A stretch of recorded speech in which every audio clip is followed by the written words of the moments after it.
Hey guys, welcome back to the Wolverine Buzz podcast. We are here with another political interview today. Today we have a very special guest, U.S. Senate candidate Trent Staggs. Trent, how are you? I'm doing great, Matthew. Good to be with you. Good to be with you too. For those of you who don't know, me and Trent know each other. Trent's also the mayor of Riverton City. That's right. And you've been there for quite some time now, haven't you? Yeah, I've been in office 10 years. 10 years. And honestly, I have to say, I've seen a lot in those 10 years. How's being mayor really shaped your political prowess? How have things been with that? Oh, I think it's been great. I first off, got to say, lifelong Utah, and I grew up in Orem. And so kind of back into my stomping ground here. I spent all my elementary school years in Orem. Then we moved up to South Jordan, attended Bingham, got my undergraduate degrees at the University of Utah, my MBA from BYU, operated several companies. I helped take a company public last year, got listed on NASDAQ, and my wife and I have been fortunate enough to raise our two kids here in the state, largely in Riverton, where I've been in office the last 10 years. And that's really what I think is characterized my time in office, is one that has taken more of a business owner's approach, because I've got a very entrepreneurial mindset. As you experienced in Riverton, we've done quite a bit. We've been able to cut property tax. I've been able to innovate, to lower the cost of government, improve services. And, that's what we need more so than ever at the federal level. And so it's that experience in local government that I think lends the proper perspective on the proper role of government. Mayors have to deal with federal, state, and county overreach. And so in that time, I've dealt with all those issues, and my record has demonstrated the fact that I take a very innovative and a constitutionally conservative approach. Definitely. And with all of that, with your experience as mayor and everything of that nature, what made you decide to want to run for the U.S. Senate? Well, it was a couple of things. I've been serving now 10 years in my community. I knew that my wife and I had talked about it. It wasn't something that we were going to be in forever. Mm-hmm. I believe that people should only serve a finite amount of time and then move on. That's the genius of the citizen government that we've got here in our country. And so my wife and I had discussed it, wanted to know, should we just pivot back to the business world, or is there a broader constituency that we'd be able to serve? And this Senate race kept coming up. I had folks that talked to me about it, encouraged me to take a look, to run for the office. And, in the 5 years that Mitt Romney has held this seat, I've really been frustrated with his voting record. I called this out on my launch video at TrentStaggs.com. We've had over 1 million views on Twitter. And we show a portion of a 30-second commercial that Senator Romney put together back in 2018 when he was a candidate. And I remember this clearly because he came and talked to me as a mayor, wanted my support. He said, look, if you elect me as your senator, I'm going to put us on a path to a balanced budget. I'm going to end illegal immigration. I'll stop federal spending and overreach. And I'm going to confirm conservative justices to the court. Well, his record is just the opposite of that. I've also been very concerned with the representation. As a state delegate, he hasn't bothered to show up to state convention the last couple of years. Right. I chaired the Salt Lake County GOP convention in March. He wouldn't show up either in person or produce a video to the 1,500 delegates. Every other member of our federal delegation did, except for Mitt Romney. He said he would yield his time. He got booed a couple conventions ago. He did a few years back at the state convention. That's right. And with the whole structure of what the campaign's been, with Mitt Romney, he recently announced he won't be running again. Do you feel like Romney sort of had this idea that maybe he shouldn't run because he wouldn't win? Or what do you think led to that decision, and how has it affected your campaign in terms of not having to worry about running against an incumbent? Yeah. Well, I really, to your last question first, those were the things that led up to my decision. And then I really think that we're at a very critical point in our country. I've got a 14-year-old son and an 11-year-old daughter. And I grew up in a family of 10 kids. We did not grow up with a lot of money. My dad was a high school teacher and football coach, started out that way. And so I've been able to have a modicum of success. I want my kids to have the same opportunities I had. And with the $33 trillion in debt, and with out of control government regulations, and really just the government infiltrating every aspect of our lives, it was never intended to be that way. I think it's time that somebody stands up and actually says enough is enough. And so that's what I think this election's about. I think this election is about somebody who is finally willing to stand up to the establishment and say, no, we're not going to continue down the status quo. And I am not interested in maintaining power for myself, enriching myself through this office, as so many tend to do. It's despicable. And we finally have to have somebody who's going to stand up and say, no more, no more. We're going to fix this situation. And that's why I've decided to run. I think there's a lot in my career that has demonstrated that strength and the ability to say no, whether it's the mask mandates during COVID, where I said, not on your life. I'm not using my police department to enforce these things. We're gonna err on the side of freedom. I've said no to ESG. I've authored and we've passed resolutions supporting human life back in 2019 on our city council. I fought against inappropriate materials in schools, and just the way in which I've conducted my campaign. I was the only one that had the courage to take on Mitt Romney and the establishment. Called him out from day one. Other people that are entering this race, they're entering at a time where Mitt has decided he's not seeking re-election. Right. It's an open seat. It is at this point. And so I think they lack that courage and that ability to take on the establishment. People don't have to guess that about me. That is part of who I am.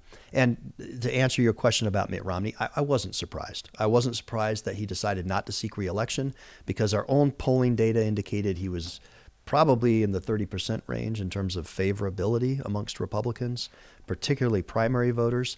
And then as we traveled the state, because I've been out on the campaign trail for the last 4 months, right? Everywhere from St. George up to Logan. I was just in northern Utah the last 2 days.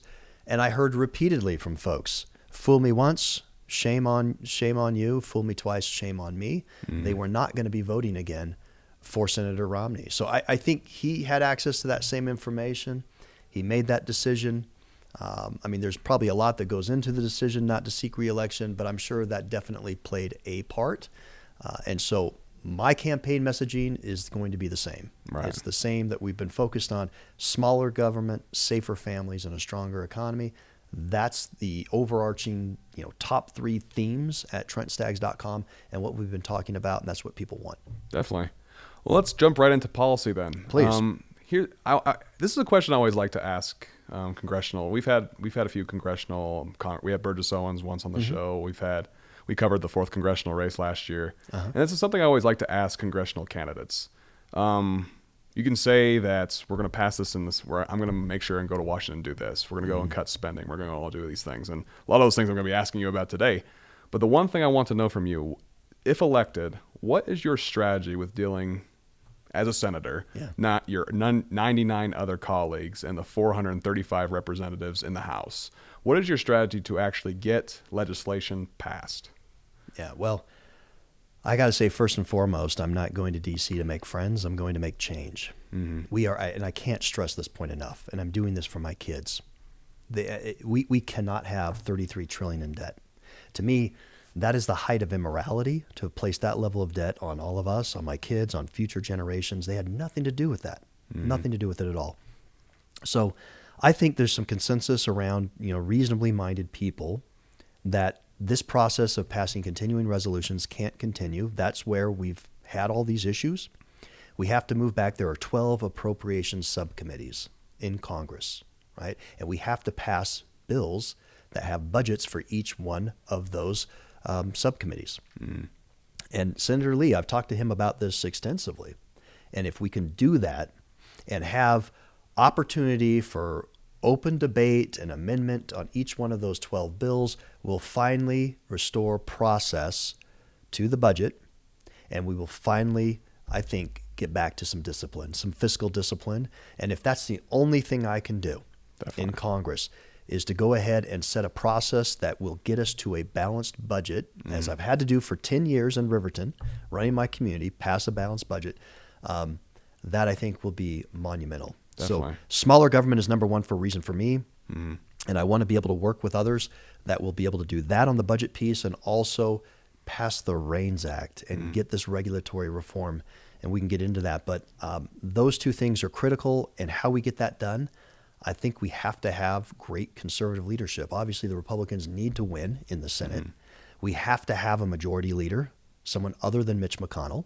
Right. So you wouldn't be supporting Mitch McConnell? No, I wouldn't. Okay. No. And Senator Lee, I know, is not supportive either. We need somebody new that's going to come in and lead us, lead a Republican caucus and a Republican conference in the Senate that will actually actually be able to effectuate change and not just do the status quo. And you see on the House side, just in the last week, the House kicking Speaker McCarthy out because it was viewed there that he's just continuing along with the status quo too. It's time we have good leadership, new leadership that will actually move forward conservative principles. Definitely. Let's jump into spending because you mentioned that. I mean, it's mentioned on your website. And with that framing in mind of how we can get that passed, let's talk a little bit about that. I mean, $33 trillion in debt. I mean, it grows every day. One of my first articles that I published in high school was an article about how we had just passed the 20 trillion threshold. Now here I am, 21 years old and in college. I mean, just I'm looking at this. A few years later, we're at 34 trillion. I'm concerned for my kids, and my kids aren't even born yet. Rightfully so. And so what is it about the budget that makes it so hard to cut spending? Because it seems every candidate says, we're going to cut spending. But then you have to say, okay, well, where are we going to cut it from? Yeah. So when it comes to the budget, what are things that you think could be cut out to the budget? And more importantly, when there are extensive lobbies around certain things that are in the budget, how are you going to address those things and actually get it passed? Yeah. Great question. And I think the process is first and foremost, if people are voting on 12 separate bills that they've been able to debate and offer up amendments, and not this omnibus, this blob, this huge blob of a spending bill where you've got everything in there, and Senator Lee described it as something plopped on the desk at within 24 to 48 hours from the law firm of Schumer, McConnell, McCarthy, and Jeffries, right? The Senate and House leadership. They throw it on the desk and they say, all right, congressmen, congresspeople, if you don't pass this, the government's going to shut down and you're to blame. I mean, that's just horrible. And then people think they gotta, well, I kind of like this, but I don't like this. That's the problem. If we can separate it into this appropriation subcommittee process, we'll finally have a clean budget. And I think you're going to see a lot of garbage and fluff go to the wayside. Sort of like what they call pork belly legislation. Absolutely. Yeah. Absolutely. I think some big departments we need to just get rid of. I mean, the Department of Education is one that you find on my website. They have $184 billion that they have in this budgetary year for the government. $184 billion. I mean, come on. The education of American citizens needs to be done at the state level and the local level. That's the way it was always intended. There's no constitutional directive to have a federal Department of Education. It's just out of control. There's a number of departmental agencies. I mean, we have hundreds and hundreds of them. A lot of them are duplicative, right? They do something that another federal agency does or the states do. The whole process needs to be just revamped. And you've got presidential candidates like Vivek Ramaswamy that's talking about the FBI and many other agencies. You get rid of these and fold them into other agencies that are duplicative. And so I think that's a real conversation we need to have. I was just back in D.C. a few weeks ago and met with Grover Norquist, who runs Americans for Tax Reform. He was sitting right across the table from me like you are now. He said, Trent, we have 500,000 people that work in the Department of Defense in an administrative or clerical role. And it's been proven over and over again, you could get rid of almost half of those individuals with no impact to national security. How much does 250,000 people on a payroll cost? Right. Yeah. I mean, there are all types of opportunities, I think.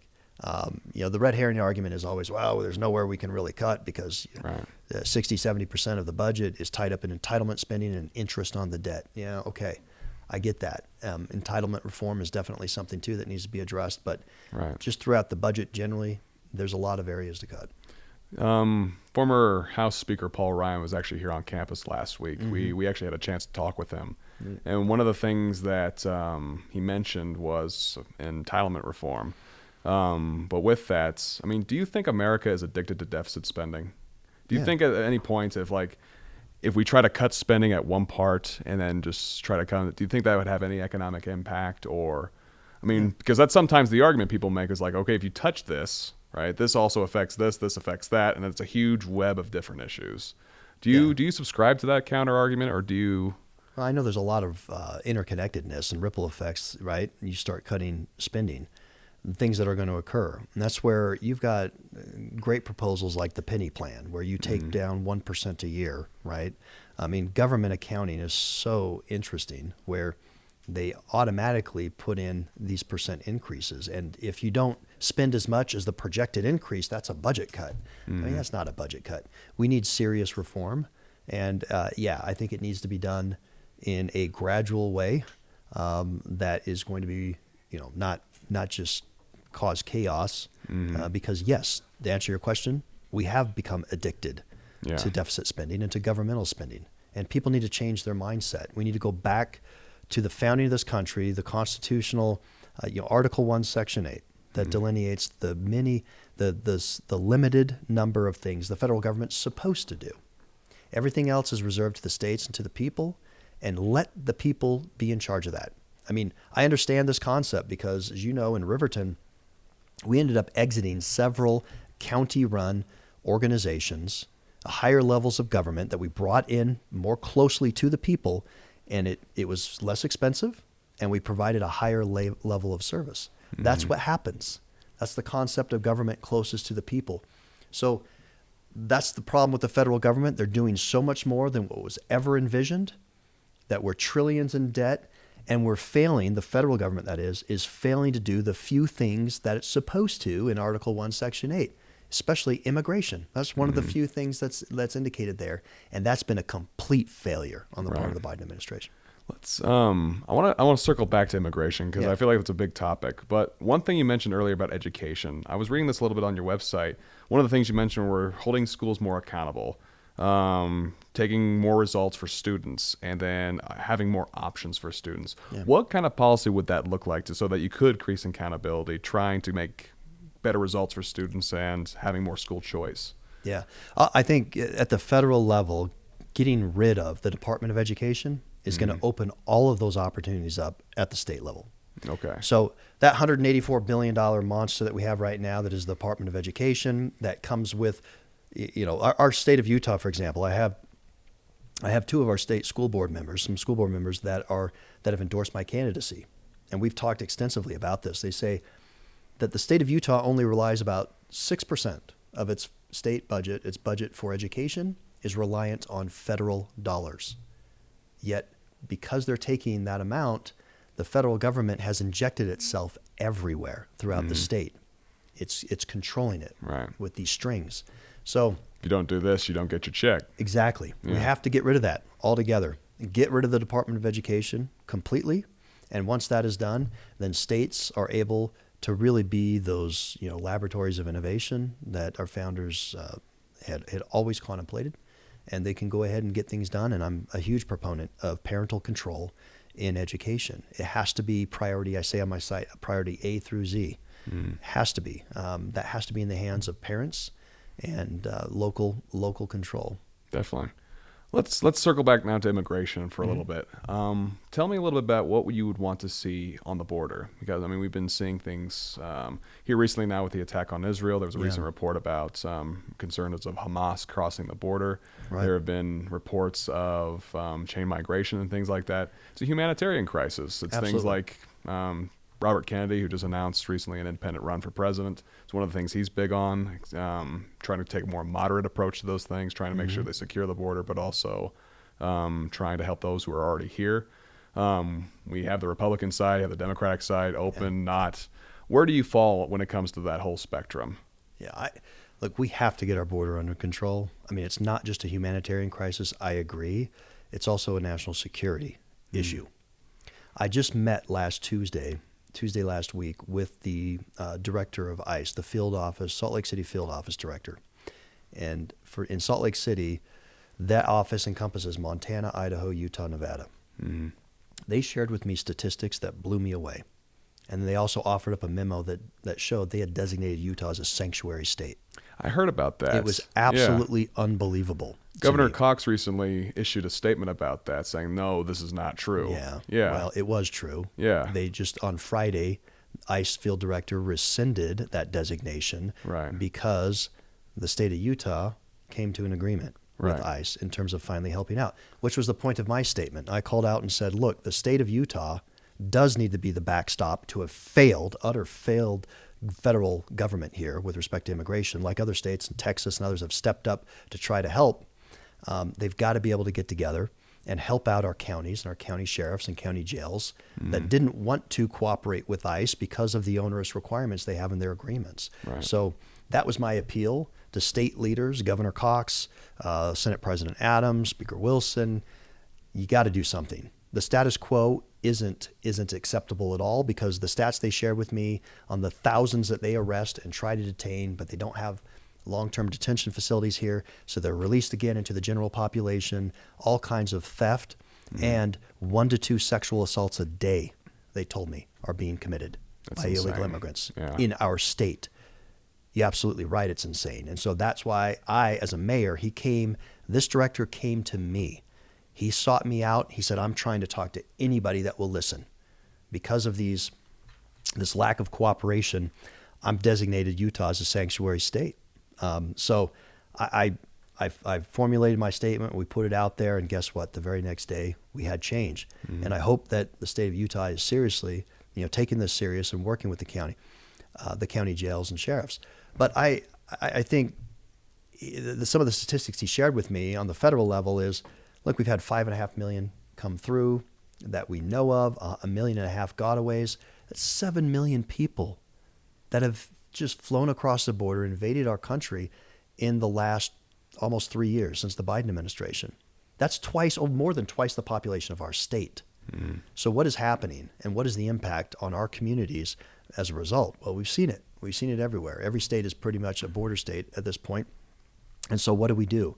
Well, my policy would get back to the common sense measures that we had under the Trump administration, build the border wall, finish that out, have a nice door and a defined process so we can let people in. We are a nation of immigrants. Mine came from Italy and Western Europe, right? My ancestors. So we have to have a process there, and we do have immigration law. There's so much variance in it. You see it from administration to administration, the way in which they interpret it. Congress needs to narrow that. But the border wall, a Remain in Mexico policy, E-Verify should be nationalized, and every business, if forced to do that, and ensure that Social Security numbers of our children aren't being stolen, our children and citizens aren't being stolen and used so that illegal immigrants can have employment here. That coupled with a nice process, a more efficient process. When I talk to folks that have, for example, one had his wife took 12 years to become a citizen here. That's ridiculous. That's absolutely ridiculous. So all of that, I think, defines what I would like to see. It's not just the border wall and the Remain in Mexico policy, the E-Verify, but we have to become much more efficient in the process of applications. Absolutely. And letting people be citizens. They want to come here and they want to swear allegiance to this country and work hard. I mean, those are some of the most emotive experiences I've had, is to attend naturalization ceremonies. And I was fortunate enough to do that with a good friend of mine, Carlos Moreno, back in October. And it was fantastic. I remember seeing that picture. Carlos was right next to one of our professors here at UVU, Andrew Bibby, and he got naturalized from Canada from there. It's a beautiful thing. I mean, truly, it's a beautiful thing. I want to talk to you a little bit about. I want to be respectful of your time. I know we're getting up on our slot here, but there's one thing I want to talk a little bit about. That's really a Utah issue. Sure. Public lands. Yes. Here recently, I mean, we had Bears Ears. It was shrunk under Trump. It was expanded again under Biden. Biden recently made a new national monument in Arizona, which has affected cattle ranchers here in Utah. Yeah. It seems to come out of nowhere. No one knows these things are going to happen. And then at the end of the day, it's just federal. People have issues with the federal overreach with that. At the same token, people are saying, well, these places need to be protected. What are your stances on that when it comes to how public land is used, the amount of it that's in Utah, and how we can better maintain that through maybe state means or by whatever policy that we could probably come up with? Yeah. Well, I mean, as to President Biden, his use of the abuse of the Antiquities Act, I think that's exactly what it is. This is an abuse of executive order, of executive power. Congress needs to fix that. And when you contemplate that 2/3 of our state, 40% plus of Arizona, 87% of Nevada, and many other Western states have a high percentage of their lands that are owned or controlled by the federal government. When you have northeastern states at 1%, I mean, Connecticut, the state of Connecticut has 0.3% of all of its land that's owned or controlled by the federal government. Mm-hmm. That is not fair. That's not equitable at all. We have a lot of resources here. I helped take an energy company public with operations in eastern Utah. These issues, I think, go together with respect to energy independence and also the public lands. We've been blessed in this state with some great natural resources, and also some just great, amazing recreation areas, right? Beautiful areas. When Absolutely. you go out to Moab. Arches, Yeah. I mean, it's a gorgeous place. So we want to protect those, absolutely, right? But at the same time, do we really think that 2/3 of our state should be owned or controlled by the federal government? Do we think that they're better stewards of that property than the state of Utah? Would you be more in I don't think favor so. of, may say, state national parks or state parks or things of that nature?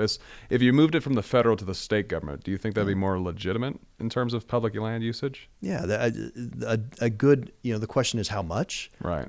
But absolutely, I think I trust the state government much more than I do the federal government. Look at the federal government's track record with respect to its management of many of its bureaus and agencies, right? I'd much rather have the state in charge of most of these lands, and I think they would be used very responsibly.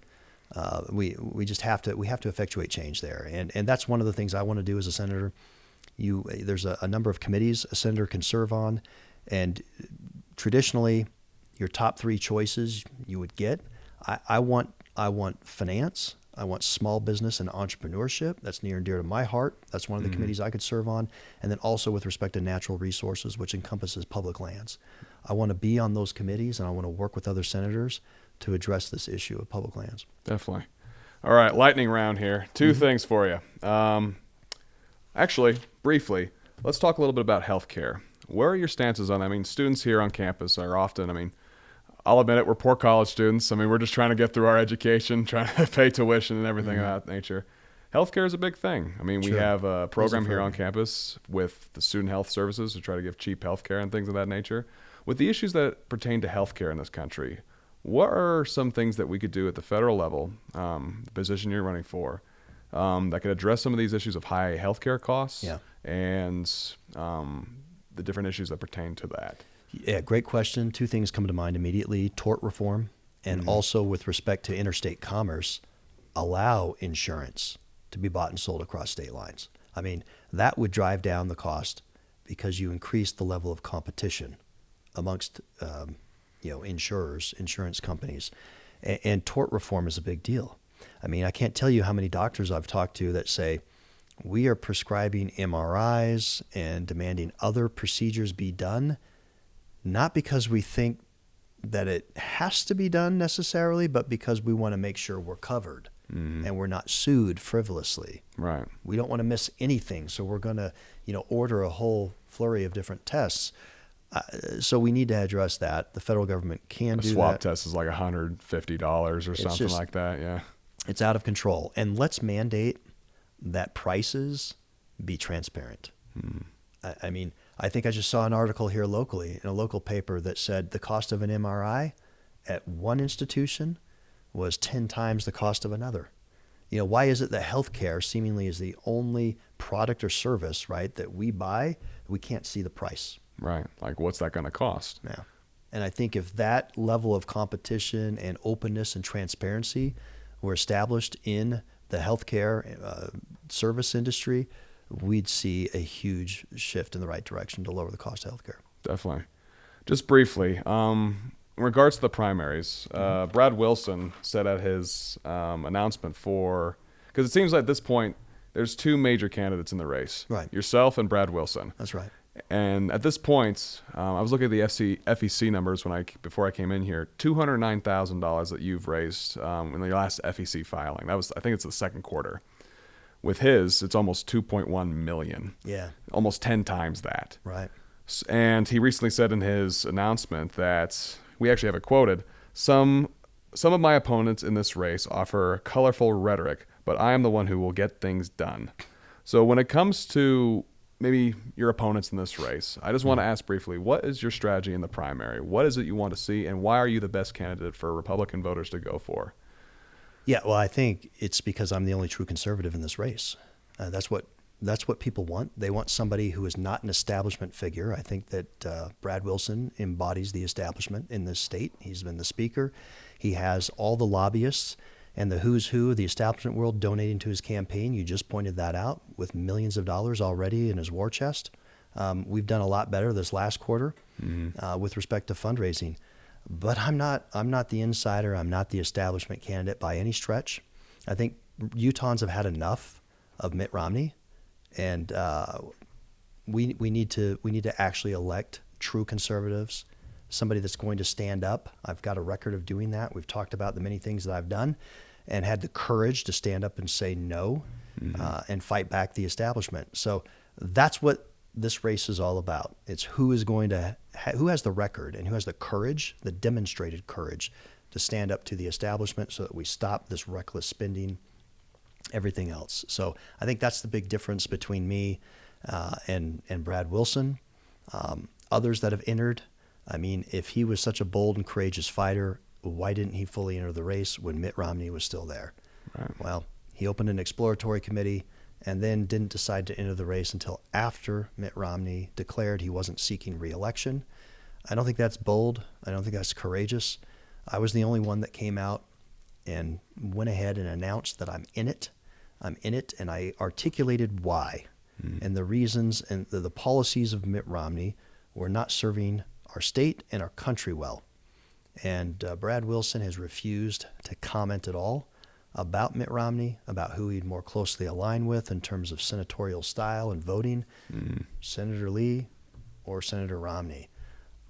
I've had no problem talking about that. I've said over and over again that Senator Lee is a remarkable senator. He's the one I would want to be able to more closely emulate. I'd want to ally with Senator Lee, with other great conservative senators like Rand Paul and Rick Scott, Ron Johnson, J.D. Vance, Eric Schmidt. These are folks that are going to finally move the needle, and I want to be able to work and caucus with them to make the changes we've been talking about here. Definitely. Piggybacking off of that, we're almost out of time here, so I want to give you some time here to talk about this podcast is heard by 44,000 UVU students. All happen to be registered voters here in the state of Utah. So let me ask you this, Trent. Why is it that the 44,000 students on this campus who are registered voters, why should they vote for you? What, out of anything that we've said tonight, what is something that you want to make sure that they are left with? Yeah, well, I want to make sure that they understand that I am somebody who is going to stand up to the establishment, and I'm going to fight. I've done it for 10 years in elected office. I've done it over and over again, whether it's cutting taxes, saying no to ridiculous mask mandates and vaccine mandates, saying no against ESG, fighting against inappropriate materials in schools, supporting human life. I mean, these are things I've done time and again in my career, and that is what this election is all about. That is what it's about. I mean, this is your future to these 44,000 that I'm speaking to right now. You know, this is why I'm entered the race, because I couldn't stand the status quo. I've had a record of fighting the status quo and actually producing positive change for Riverton City, for our greater community, and I can do the same for the state of Utah and for the country. But it's going to take putting people in office that actually have exhibited backbone and that will get back there, say no more to this reckless spending and all the governmental overreach that we've experienced. I'll go back there and fight for that every single day. Definitely. Trent, thank you so much for being with us. I appreciate you taking the time. Thank you. How can voters find out more about you? TrentStaggs.com. Any other things you would want to plug with that? Yeah, TrentStaggs.com. That's STAGGS, TrentStaggs.com. Take a look at that. There's a few more details there about me and about some of the issues that I think are most important facing Utahns and the country right now. I do want to say, too, that I've actually received endorsements from conservatives all across the country. Charlie Kirk was one of them, right? Charlie Kirk has endorsed my candidacy. I went down and did a podcast just like this down in Phoenix. He endorsed me on stage at one of their events in front of 7,000 people. We've got Charlie Kirk. I've got Mark Levin, Harmeet Dillon. Kerry Lake was just out here, did an event together. So Ambassador Rick Grinnell and Kash Patel. These are incredible conservatives that are really trying to get change so that all of you out there and me and my kids are not stuck holding the bag with the way the government is run. And locally, we've got scores of mayors and city council members and county commissioners that are supporting my candidacy because they recognize that I've got this local experience. I've got the perspective needed in D.C. to finally change the way things are done. Definitely. Trent, thank you so much for coming on the show. We really appreciate it. For those of you, make sure you follow us at UVU Review. You'll find more of this content on our Instagram page. Make sure you go to our website, uvureview.com. And thank you so much, guys, for listening. We really appreciate it.